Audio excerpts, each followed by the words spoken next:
Assalamualaikum warahmatullahi wabarakatuh. Mana-mana Ustazah, apa khabar kat sana? Sihat ke?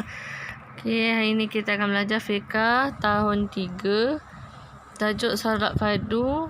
Tengok buku tab, buku surat 16, 17 dan 18. Okey, syarat wajib solat. Okey, yang pertama, beragama Islam, berakal, baligh, tiada halangan seperti haid dan nifas. Itu adalah syarat-syarat wajib solat. Okey, kita tengok pula syarat sah solat. Tadi tu syarat wajib, ni syarat sah pula. Okey, yang pertama, suci daripada hadas kecil dan hadas besar.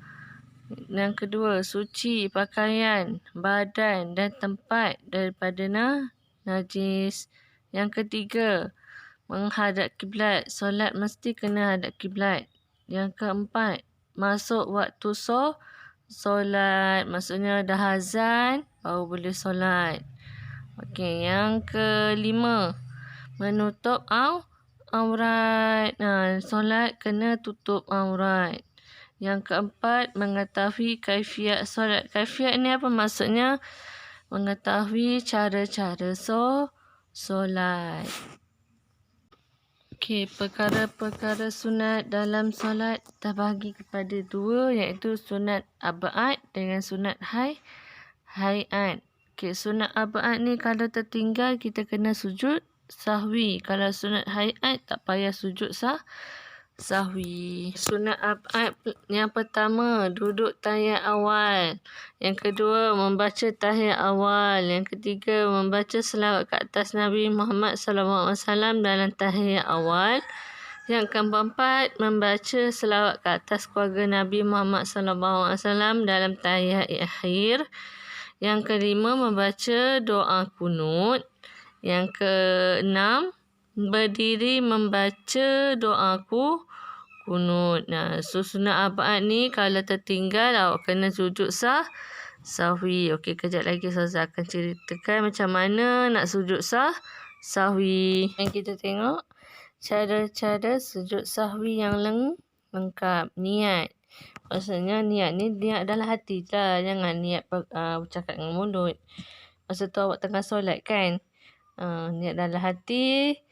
Sujud sahwi perlu diniat terlebih dahulu pada penghujung rakaat takhir. Sesudah tahiyat akhir, sebelum memberi salam, takbir.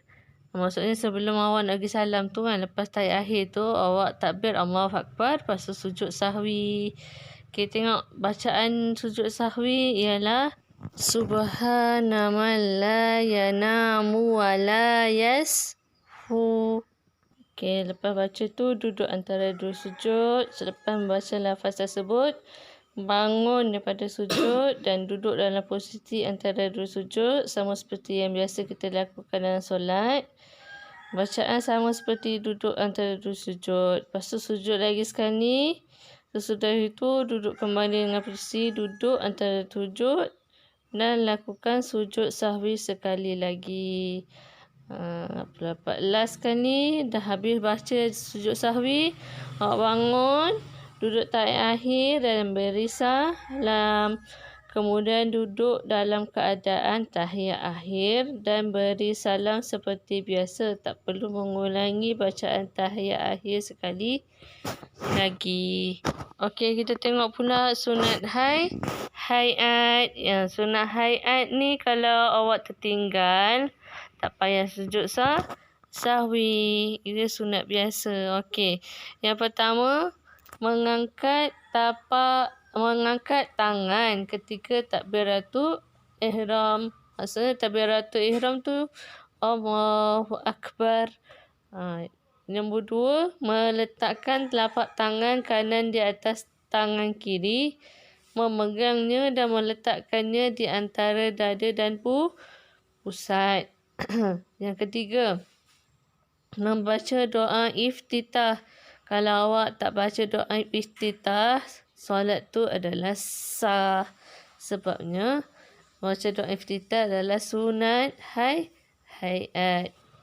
Okey, yang keempat. Membaca lafaz ta'awuz a'udzubillahi minasyaitonirrajim sebelum membaca surah Al-Fatihah secara perlahan. Okey, yang kelima. Membaca amin di akhir surah Al-Fatihah. Yang keenam, menguatkan bacaan surah Al-Fatihah iaitu pada 2 rakaat yang pertama dalam solat subuh, maghrib dan isyak. Okey, yang ketujuh pula, membaca ayat daripada Al-Quran selepas Al-Fatihah pada rakaat pertama dan kedua. Maksudnya ni surah pilihan lah. Macam surah Al-As ke, Al-Fil ke, macam tu.